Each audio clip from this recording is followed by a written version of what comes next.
Hello, hello, hello, and welcome back to Behind the Walls of the World's Psychiatric Hospitals. I'm your host, Dr. Sarah Gallup, and thank you so much for allowing me some extra time to write and release this episode. This really was the strangest thing. I absolutely stalled in writing this last episode on Denbigh, and I couldn't find the motivation. I didn't want to read on it, and I found myself taking a step back and asking myself why. Why after a month of research did I suddenly feel blocked whenever I thought about writing? And I think it comes down to the fact that I don't feel ready yet to leave Denbigh. The hospital itself is so incredibly beautiful, even in its decay. And I know there are so many stories left to be told, and I just don't have time to discuss them all. Several of you who live in and around Denbigh have also written to me and offered to help, and I appreciate that so much. So that sort of explains some of the delay in the release of this episode. If you've enjoyed this series as much as I have, I encourage you to find out more about the North Wales Hospital. Clwyd Wen has new books coming out, hopefully soon, on the history of the hospital, so be looking for those. His name is spelled Clwyd Wynne. It sort of reminds me of a joke one of my French instructors had when I lived in France, who always said, "Oh, it's spelled just like it sounds." I think the same thing can be said about Welsh. So anyway, all that to say, I appreciate the messages and support I've gotten from folks in Wales throughout the series, and thank you so much for trusting me with a sliver of your local history. Today, we're going to switch gears a bit and talk about the enduring legends and lore and spooky stories that surround the hospital. All of my sources will be listed in the episode transcript. So come on in, get comfortable as we go behind the walls of Denbigh Asylum. Most old psych hospitals have ghost stories. There's this extra spooktacular element about them, mostly because of the very real horrors and mistreatments that happen there. And of course, Denbigh is no exception. And I want to make it very clear that my intent is not to demonize or misrepresent the patients who lived and died at the hospital. I'm just curious what stories remain. And of course, those stories are often filtered through the lens of folks who don't know or don't understand what the patients went through. I will, however, bring in some stories from Peter Glynn, who worked as a nurse at North Wales Hospital. So there'll be some insight into how people who knew the hospital well interpret their spooky experiences. I know at the hospital where I work, there's one unit that's said to be haunted, and several of my colleagues have talked about the inexplicable sounds or feelings they've had there. So who am I to say what someone else has seen or experienced? I don't experience hallucinations, but I know they're real because my patients show evidence of them. So that's my disclaimer on these stories. I've mentioned in previous Legends and Lore episodes that I'm a skeptic regarding the paranormal, but I hope that doesn't cloud too much of the stories here. The history of the hauntings at Denbigh Asylum actually go back much further than the construction of the hospital in 1848. In fact, we need to go all the way back to 1594. This is the story of Gwen Ferch Ellis, as written by James McCarthy for Wales Online in 2017. In 1594, Gwen Ferch Ellis was a 3 times married woman making her living weaving cloth and providing cures for sick animals. She was proud of her expertise as a healer. Taught by her sister, she used charms to help people. The 42-year-old did not charge for her help, but was paid in kind with food and wool. But when a charm was found at Glawdaeth in the home of upper-class Thomas Mostyn, her life changed forever. Gwen, a woman who had already lost 2 husbands and a sister, was to become the first person hanged in Wales for witchcraft. In the 16th and 17th centuries, Gwen's belief system was that what most people understood by the word witch in Wales. Quote, "The term witch has meant many things to many people over the years," end quote. Dr. Kathleen Olson of the University of Wales at Bangor told the BBC. But for most of the Middle Ages, the word really meant the local healer, someone who made poultices and medicines and perhaps had charms or spells for healing cattle and other farm animals. It was in 1563 that witchcraft became a crime punishable by death. And the first time that statute was used in Wales was 31 years later for Gwen Fairchellis of Betws, Denbighshire.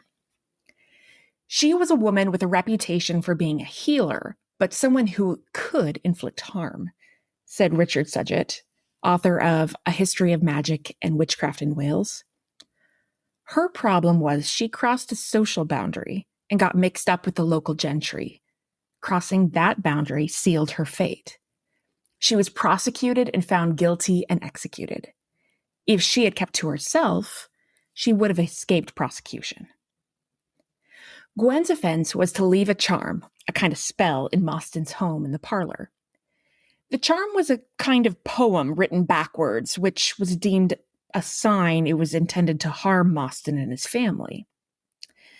They're funny things, charms. They can be protective, but they can be interpreted in other ways, said Richard. Everything to do with witchcraft was ambiguous. Gwen is thought to have left it there because of her association with Jane Conway of Marl Hall in Conway. It's thought Jane had a quarrel with Mostyn, Richard said. Gwen's friends advised her to run. Adamant she had done nothing wrong, she refused and was arrested by William Hughes, Bishop of St. Asaph, who took her for questioning at Flint Castle. Records show that during interviews, she'd admitted she'd used charms to help people, and she recited one. Quote, "In the name of God, the Father, the Son, and the Holy Spirit of God, and the three Marys, and the three consecrated altars, and the blessed Son of Grace, and by the stones and by the herbs to which the Son of Grace bestowed their virtue, in order that they should defend thee, the sinner who suffered adversity as Christ defended." End quote. Her late sister Elizabeth had taught her how to do it, she said. Quote, "Divers that had come unto me did believe I could help them, and so I believed likewise," end quote, she is reported to have said. Smelling blood, investigators were sent to Gwen's home. Inside, they found a bell without its clapper, and there was a Christ figure showing him rising from the dead. She said they had been given to her by her sister, but it was enough to link her to the old ways of the Catholic Church and raise suspicions further. Like the Scottish witches, she was not overawed by the bishop, Richard said. She stood up for herself, and it is clear from the evidence she was proud of her work as a healer. Her association with the Conways added fuel to the fire.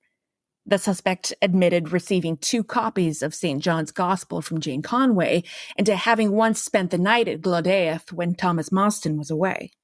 But she denied leaving the charm. In prison, she was quizzed further. It was suggested that Conway had employed her to leave the charm at Mostyn's home because of their quarrel.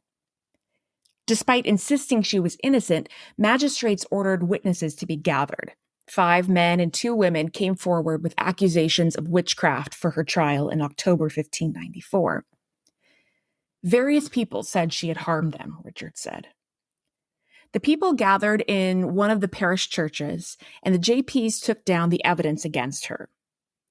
The most serious allegation came from 60-year-old widow Elin Ferch Richard of Llanelian in Ross.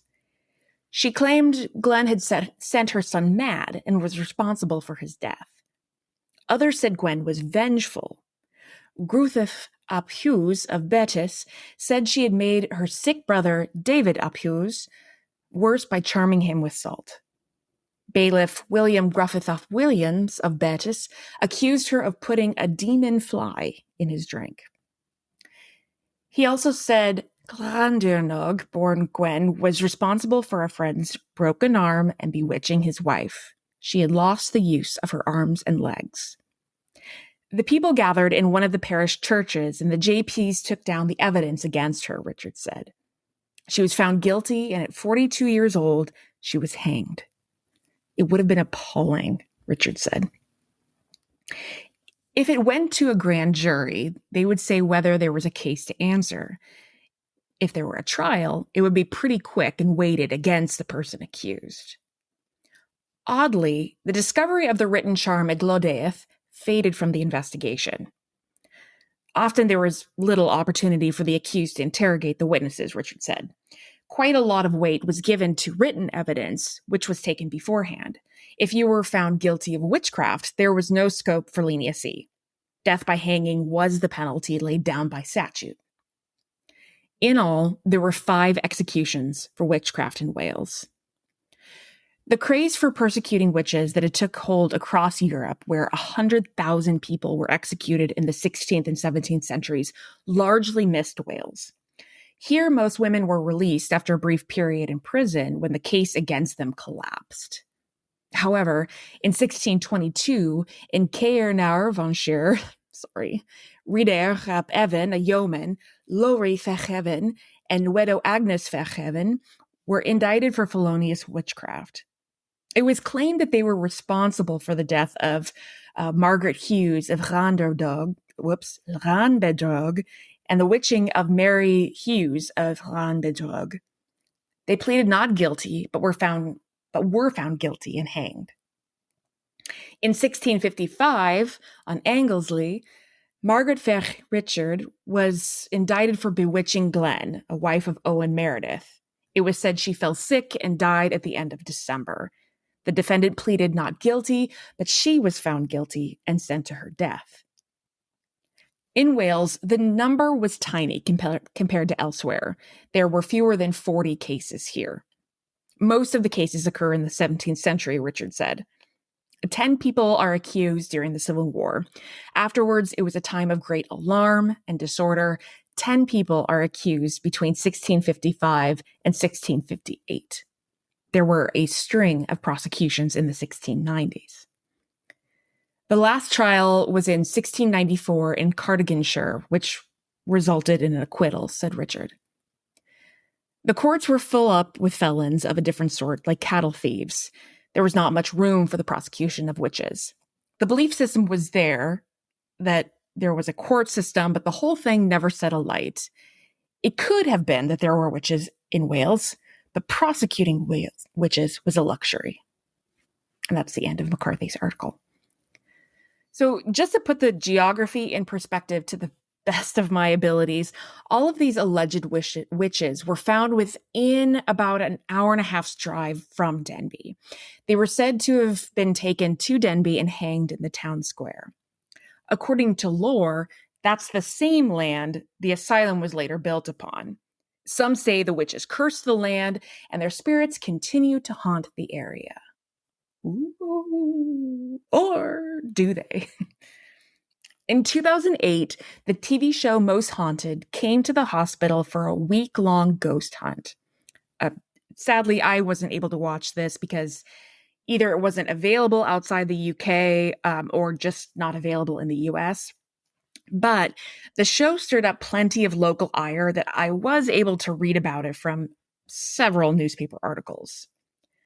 One 2008 article from the Daily Post described the Most Haunted series, which was given the title Village of the Damned, as, quote, a 7-day vigil featuring psychic mediums, scientific experiments, and Ouija board seances that were aired every night. The show claims it will raise the dead, speak to ghosts which inhabit the cursed land, and conjure up the spirits of 3 witches said to have been executed in the area. The special was also said to have carried out experiments by strapping up crew members in straitjackets in padded cells during the seances. And I'm sorry, but why? What's the point of putting someone in a straitjacket and padded cell for a seance? If they wanted to do it to get a better sense of how patients were regularly restrained at the hospital, that's one thing. But in an attempt to summon spirits, come on. I can certainly appreciate why locals, especially those who had connections to the hospital, would be appalled by the insensitive nature. Even the title of the series, Village of the Damned, insinuates that patients were among those who were damned. And daily episodes building up to a televised exorcism, I don't know, it just seems like a little bit much. And the last thing I want to say about the most haunted episode is that they invited Dr. Kieran O'Keefe, a parapsychologist, to investigate stories about black magic, witches' spells, curses, and ritual cleansing at the hospital. I don't really care about all that, but I was interested in this title of parapsychologist.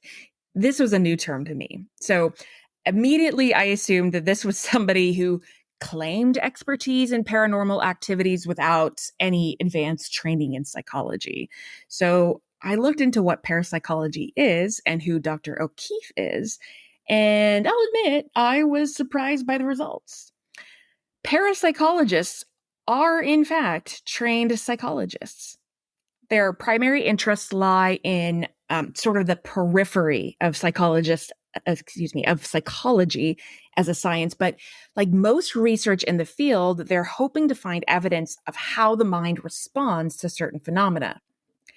The difference is that instead of looking into, how and why a person responds to something like auditory hallucinations, parapsychologists look into the how and why a person responds to various psychic phenomena.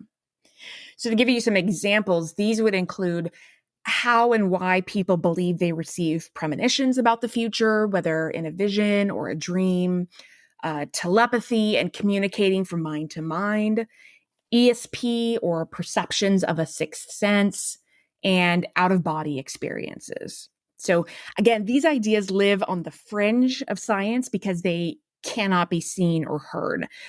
But many of my patients hear voices I don't hear. Does that mean those voices don't exist? Not necessarily. In the case of Dr. O'Keefe, his foray into parapsychology actually began through forensic psychology. He specialized in working with juvenile offenders and preventing recidivism. Somehow he segued into the paranormal and became interested in apparitions and hauntings. Today, Dr. O'Keefe is a researcher, instructor, and the head of the School of Human and Social Sciences at Buckinghamshire New University.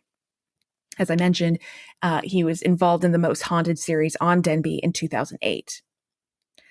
The Most Haunted series was certainly not the only crew of ghost hunters to visit the hospital. In January 2009, a crew of paranormal investigators went to Denbigh in search of ghosts or spirits of former patients and staff.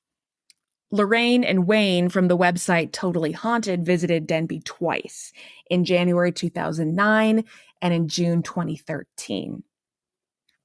During their 2009 visit, which is recorded on their website, Totally Haunted, it's probably .co.uk, but in my brain it's always been .co.uk. So blanket apologies for my ignorance. Throughout their filming, they claim to hear the voices of a man and a woman. They replay the sound several times, but it sounds like white noise and maybe a groan to me. They hear a door slamming nearby, even after they check to make sure the door is locked and secured. They further claim to hear the sounds of tapping, groaning, footsteps nearby, and see a shadow that was not picked up by the camera. As they pass through the old hospital, they remark that the floors felt spongy. And honestly, I was more worried about their safety, about the poor structure of the building, than harm from a spirit. When Wayne fell through a spot in the floor, it confirmed my concern for them, that the main danger to them was the building itself, not whatever entities may be lurking there. At one point, they were actually lost in the hospital, not knowing how to get back to a lower floor. And Lorraine is heard at one point saying, "I think we have to go up in order to go down." And I was worried they'd be lost forever. They had hoped to go to the morgue on that trip, but accidentally passed by it without knowing until after they left and reviewed their footage. They returned to the old hospital in June 2013 and noticed that the floors in some area were in worse condition, and in other areas where they had walked only 4 years earlier, the floor was entirely gone. During both visits, Lorraine and Wayne brought a K2 meter, which is a sort of gauge for detecting spikes in the electromagnetic field. They're commonly used by paranormal investigators to sense whether there's been a change in the energy around them. The presence or sound of a spirit or ghost is supposed to be detected in those devices. So throughout the videos, the investigators can be heard attempting to summon the spirits in the hospital. If you were a patient or worked here, please make a sound. Can you copy me? Can you do that? If anyone is here, can you make a sound? And I couldn't help but wonder, if I died and my spirit returned to my place of employment, that sounds like a pretty miserable way to spend the afterlife. Would I be expected to continue working as I had done in life? And worst of all, then I'd have to tend not only to my spirit patients, but also to nosy and disruptive living people who wanted me to make a sound. Please, I do not have time for that. I have spirit reports to write, or whatever kind of reports I hope I don't have to write in the afterlife. So let me make it clear. I do not want to be working in the afterlife. I want to rest. Ideally, I'd like to rest on a beautiful beach somewhere and not have anyone, least of all paranormal investigators, bothering me. Thank you very much. Anyway, the investigators can then be heard attempting to catch the spirit's attention. Lorraine asks that someone knock or stomp on something. Instead, she and Wayne hear laughter, and the K2 meter spikes, indicating a shift in energy. They try to coax the spirit to laugh again. Instead, they capture what they believe to be a male voice saying, "Piss off." And even though they repeated the clip a couple times, I couldn't hear it. It just sounded like white noise to me. Maybe you'll be able to hear it more clearly than I could.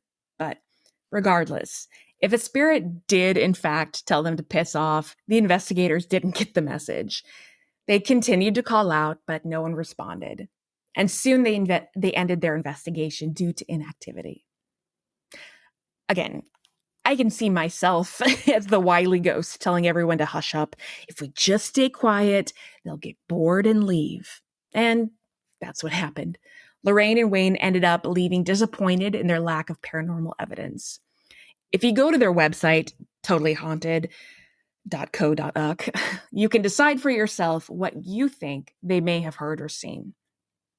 I think it would be fitting to end this series on the North Wales Hospital with stories from someone who actually worked there. Peter Glynn began working at the North Wales Hospital in 1975 when he was only 16 years old. He started as a cadet nurse and then at 18 became a nursing assistant and finally became a staff nurse. He said he spent 1 year on the day shift and then 13 years on the night shift. The following stories, he claims, are entirely true. He knows because he was either there or was told by older staff members who had experienced them. So the first story is less paranormal and more reminiscent of Dr. Cotton from Trenton Psychiatric Hospital. The story is called The Heart of Death. Between male and female Gwynfryn lie 4 rooms long abandoned. One housed water therapy, now banned throughout psychiatry. Another was a small surgical unit for leucotomy. Operations were carried out on site until 1948, after which future interventions were undertaken in Liverpool. A third room acted as a staff clinic, and it was here I went for my medical in 1974. Whilst waiting for Mr. Ellis, the charge nurse, to come in, I noticed a door that was padlocked. It was strange, though, as this door had not only been secured, but was completely sealed around the side with white painted cement. As I inspected the padlock, the old charge nurse came into the room and coughed. The man was stout with a shock of white hair. He was wearing a crisp white coat with dark blue epaulettes. On each epaulette were 3 stars.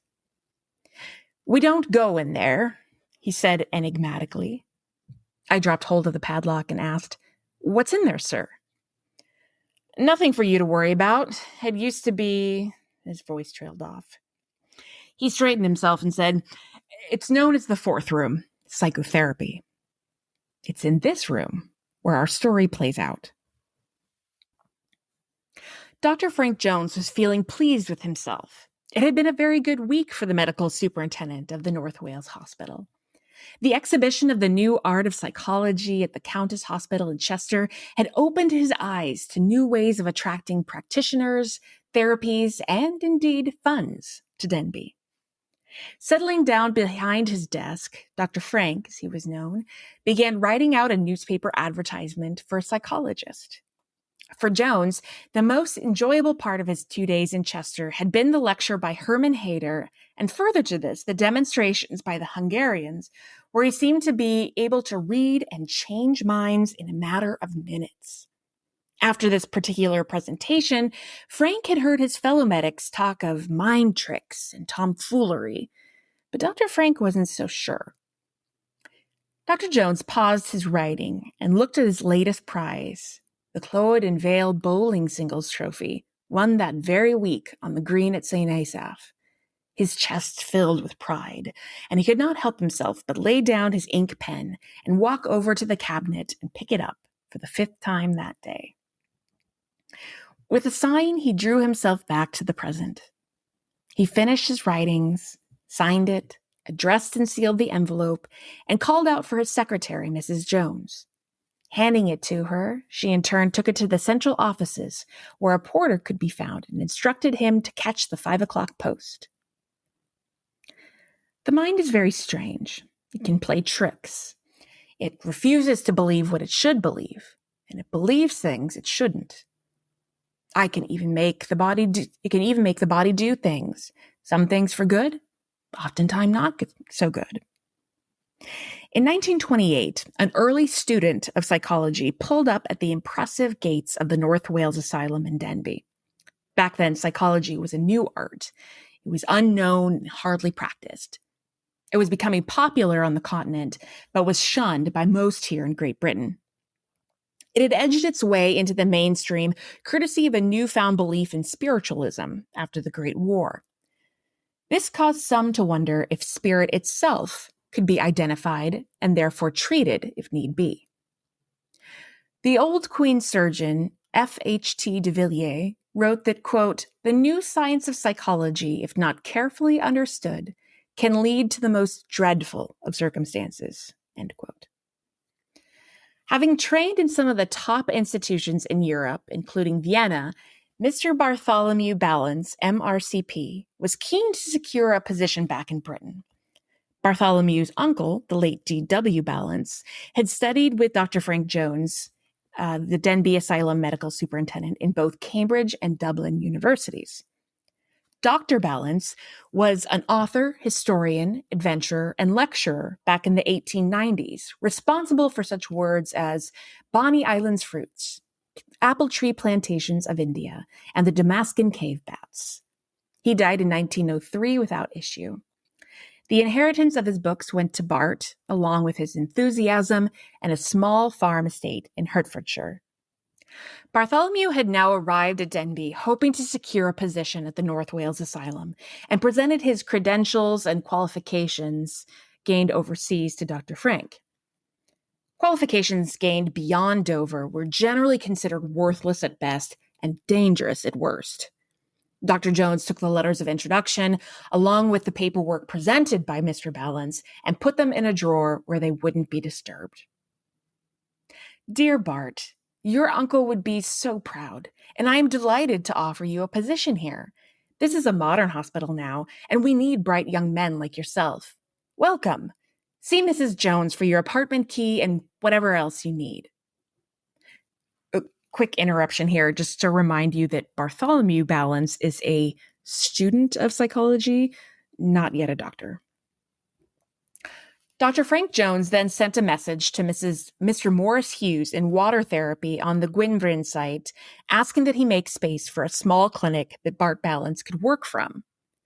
Bart believed that the human mind, housed as it was in the physical organ of the brain, could control all workings of the human body. His tutors overseas taught that if you take away the physical symptoms of mental illness, the illness itself simply evaporates. Bart was now bringing this thesis to the United Kingdom and was keen to get started to prove his theory. His mantra was, If you can feel it, you can heal it. Over the next few weeks, Bartholomew introduced his practices into the hospital. The wards were initially reluctant to commit any of their patients to him, but slowly they came. Those that water treatment had failed, ones that electric therapy had worsened. This was the new age of clean treatments, they said, so Bart now had his opportunity to work with the worst that Denbigh could offer up. Patients were left alone with Mr. Balance, something that attendants were not happy with, but were forced to comply on instructions from the medical superintendent. Balance simply must be allowed to carry out his work undisturbed. Some female nurses passing by on the way to luncheon in the nurses' home spoke of strange music and chimes emanating from the new clinic. The next day, engineers were summoned and the clinic room was made soundproof. It is important, stated Balance in his request letter, that my patients be undisturbed by outside influences such as noise or unnecessary light. Parcels and then boxes of equipment began to arrive. One was opened by accident, and this caused Balance to scream abuse at the porter who delivered it. A cloud of suspicion now surrounded Denbigh's newest and strangest physician. There were more concerns raised when Balance himself escorted a patient back to his parent ward. This man had attempted homicide against a vicar. And alarms were raised when another was sent back to the ward unescorted. Some attendant staff said that Balance was deranged, but others said he was testing his cure. But as long as Balance had the support of the medical superintendent, things would continue and he had free rein. As for the results of his therapy, there may have been some success, or maybe the change of emphasis created a temporary halt to these distressing mental conditions. It was too early in the century to tell, and all paperwork was subsequently lost or destroyed. On December 18th, 1928, Bartholomew treated his final patient. The referring letter read, "Thank you for agreeing to see Mr. Douglas C. Morgan. A severe neurosis blights him. The condition is deteriorating for no evident reason. Dr. H. Jacob Gusson, physician, male reception ward." Morgan had arrived in the hospital from Scotland just before the holidays were about to begin. He was diagnosed with a severe nervous neurosis, which made his body shake and his heart pump and his skin sweat profusely. Bartholomew settled his patient down into a chair and dismissed the accompanying attendant. He went to the desk and opened a drawer. Out of it, he took a parcel which had arrived that morning from Holland. It was the piece of equipment he had been saving his money to purchase, the Utrecht echocardiogramophone. Balance explained to the distressed Scotsman that he would reduce the heartbeat and therapy and thereby effect the cure. The psychologist wound up the small piece of technology and set it to work. The equipment played into the room the sound of a beating heart. Balance turned the volume to medium. "The theory, Morgan," he said, "is to play this beating heart sound continuously, and your mind and spirit will absorb the sound, and your own heart will eventually match the beat." And Balance gave a little laugh. Morgan seemed oblivious and shook in fear and distress, not from the treatment, but as part of his mental illness. "By reducing the beat, we will reduce the symptom and effect the cure," he continued. "The process is called holism." Balance smiled. "I created the term." A steady heartbeat resounded around the room from the echo machine, and Morgan twitched nervously but seemed more aware of his surroundings. Balance held the wrist of his patient, recording the radial pulse. After a moment, he walked to the echo machine and turned it slowly to full volume. A steady, rhythmic heartbeat filled the encapsulated room. Sometime later, a young attendant was passing by the clinic on his way to water therapy. He thought he saw what looked like an arm at the window and then a face. The mouth seemed to be yelling, yet there was no sound. The attendant paused. He knew all about Balance's temper tantrums. With a shrug, he moved on. He looked back, but it had begun to snow, and the attendant hurried onwards. Only later was the full tragedy revealed. 3 burly attendants burst the door open and found both men, Morgan and his therapist Balance, stone dead with a stricken look of horror on their faces, their hands clutching at their chests. All around was the booming sound of throbbing heartbeat of the echocardiogrammophone. The inquest resolved. B. Balance, Esquire. Cause of death, weak heart. Within 6 months, everything was forgotten. The clinic was stripped of its soundproofing. All paperwork was burned. The equipment was carefully buried by the new cricket field. All evidence that Mr. Bartholomew Balance was ever at the North Wales Asylum was eviscerated. Dr. Frank Jones, medical superintendent, sat at his desk, pen in hand, and thought for a moment. He then began to write, quote, "Dear Mr. Sumitarian, thank you for your query regarding the position of psychologist at the North Wales Asylum. Unfortunately, we have no vacancy at the present time, nor are we likely to have a vacancy within the foreseeable future. Yours, Frank Jones, medical superintendent." End quote. The good doctor then unlocked a drawer and took out some papers. Scanning them quickly, he grunted and lit a match, holding it to the corner of the papers. Once fully alight, Jones fed them into the fire in the corner of his office. He stared as the letters of introduction of Bart Balance turned to ash. Mr. Ellis finished wrapping up the rubber cuff of the I can't say this word, sphygmomanometer around my upper arm. He squeezed on the inflator, and I felt my arm being squeezed very tightly. The charge nurse pressed a stethoscope onto my arm as he released the pressure, and he listened for the systolic and diastolic beats of my heart. I felt the pulse in my arm. It was strong and steady. After a moment, he grunted. "Very good. I think we can safely say you have passed the medical. Go back to the training school now." And the old man tidied away his equipment. I made my way down Gwynfryn Hill toward the school, and I reported to Sister Lynn, who was in charge of the cadets. As I lay in bed that evening, something felt strange. I could still feel the pulse in my arm, and as I closed my eyes, I thought I heard it. It was the slow, steady beating of a heart. Its rhythm was different to my own. There's so much in that story that bothers me, and it's so creepy and disturbing. The patients being taken behind closed doors with a clinician, the soundproofing of the room, the utter lack of supervision, the experimental and non-evidence-based treatments. It's all awful. But what I also realized as I read through it again was that if this story is indeed true, the records of Bartholomew Balance being at the hospital must have been carefully erased and forgotten. Remember that in episode 31, I said that the first psychologist hired in 1944 was Dr. Martha Vider. Bartholomew Balance was allegedly hired in 1928. So it wasn't until 16 years later and after Dr. Frank Jones retired in 1940 that another psychologist was hired. That's interesting.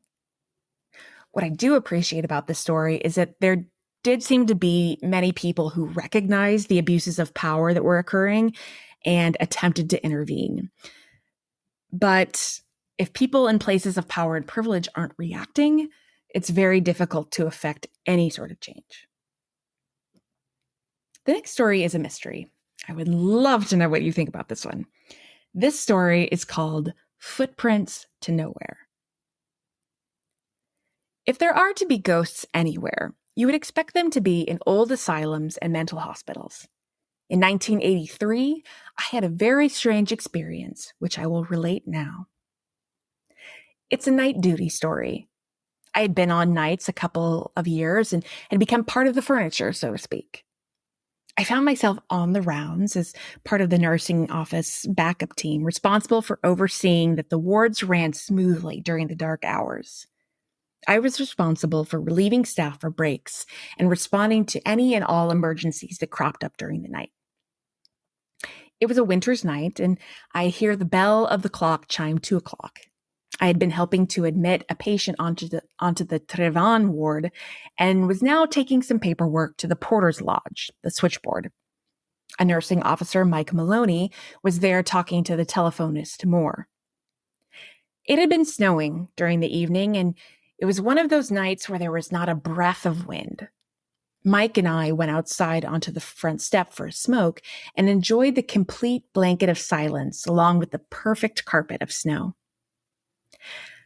And yet, when we looked down, we saw a set of footprints. These footprints led from the front door, down the steps, and moved off to the right towards Brynhevern Ward. Popping our heads through the door, the switchboard operator told us that no one had been in or out of the door for hours. Mike finished his cigarette and suggested we follow these footprints and see where they led. As we followed, the prints turned off across a car park where there were wooden huts housing the tailors and seamstress. From memory, an old charge nurse, Cynthia Roberts, was in charge of the tailors. There were patients in all of the workshops across the hospital, mostly overseen by near-to-retirement nurses. Cynthia's wife, Sister Maud, was in charge of male 4. I went to get a pair of trousers hemmed when I was in male 3 and remember Cynthia taking the garment off me. There were 3 elderly male patients with him. The route of the footprints now passed by the huts and carried on through a gap in a wall where a gate once hung. We came upon an archway, and walking underneath, we arrived at the number 7 block. This block was made up of 2 wards, 7A, the ground floor, and 7B, the first floor. The prints continued until they reached a door leading to 7B. Mike reached into his gray suit pocket for his passkey in order to unlock the door and gain entry. But we looked at each other, as something was truly amiss. He scratched his balding head. I pushed my hands deeper into my trouser pockets and chewed on my lower lip. The door lock had been blocked up by a piece of wood, and by the look of things, it had been blocked off for a number of years. We looked to see if the footsteps had continued onwards, but they finished here. Behind us were 3 sets, mine, Mike's, and who knows. These footsteps had finished at a door that would never, ever be opened again. We now retraced our footsteps and made our way through the corridors down to 7B. There's a sort of anteroom or foyer before the main door of 7B. We were now at the other side of the door to where the footsteps led us. The keyhole was also blocked off. We were never able to rationally explain it. And that's where I'll end this series on Denbigh Asylum. There are far more stories to tell about this hospital, but I hope this series gives you an introduction to what life was like for staff and patients. And again, the 2 spooky stories I just told are taken from the book Ghost Stories from the North Wales Asylum, Tales and Legends from the North Wales Hospital in Denbigh, written by Peter Glynn. I was able to get a Kindle copy for about $5, so it's inexpensive and it's a quick read. I encourage you to check it out. Also, be on the lookout for a new book by Clywyd Wen about the history of the hospital. You could set a Google alert for his name if that would be helpful. And again, it's spelled just like it sounds, CLWYDWYNNE. So thank you so much to everybody listening in Wales and for bearing with me through my Welsh pronunciation attempts. Thank you for your kindness and allowing me to participate in the various Facebook groups to share these episodes. This has been a really fun series. I hope to come back to Wales, even just through the show in the future. So as always, thank you to everyone who has listened. Thanks to those of you who have joined the Facebook group and Instagram page. please, please, please remember to rate, review, and subscribe, especially if you're listening on Apple Podcasts. If you like this episode, check out my Beacons page to find ways to support the show. You can support monthly starting at $3 per month, or you can check out the feature on the Beacons page called Buy Me a Coffee and send a one-time gift starting at $3. So it all goes to the show and keeping it going. So next week, we'll start a new series at another non-US hospital. This time we're going down under. Aussies, I'm so sorry. You're up next for my terrible accents and pronunciations, but I'm excited for what we will all learn together, so stay tuned for that. And as always, do the best you can until you know better, and then when you know better, do better. Until next time. Thank you so much for listening to Behind the Walls of the World's Psychiatric Hospitals. Once again, I'm your host, Dr. Sarah Gallup. Cover image is by Christopher Payne. Check out my website at behindthewallspodcast.buzzsprout.com. Follow the podcast and learn more on Facebook at Behind the Walls Podcast and Instagram at Behind the Walls Pod. For questions or recommendations, email me at behindthewallspodcast@gmail.com. You can find new episodes every Monday on Amazon Podcasts, Spotify, Stitcher, or wherever you're listening right now. If you like the show, please rate, review, and subscribe on Apple Podcasts. It helps other people find and listen to the show, and I would be so grateful. Please stay tuned for more episodes of Behind the Walls of the World's Psychiatric Hospitals. Until next time.